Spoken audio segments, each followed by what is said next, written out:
Nikon D90 se na prvi pogled ne razlikuje bistveno od njegovega predhodnika D80, toda le na prvi pogled, kajti pozorno oko hitro opazi večji zaslon na hrbtni strani ter nekaj dodatnih gumbov. Ti razkrivajo največjo novost tega aparata, možnost snemanja videoposnetkov v visoki ločljivosti.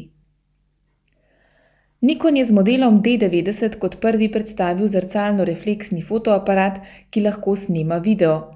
Kmalu mu je sicer sledil še Canon z razred višjim in dražjim EOS 5D Mark II, toda Nikon D90 bo za vedno ostal zapisan kot prvi DSLR, ki snema HD video.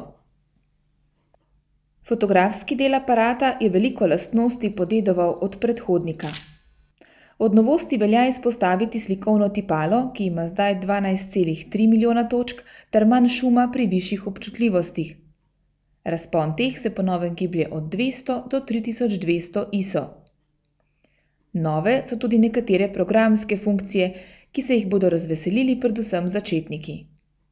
Glede na to, da je Nikon D90 celo za spoznanje cenejši od predhodnika, hkrati pa prinaša precej uporabnih novosti, mu zlahka podelimo oceno odlično.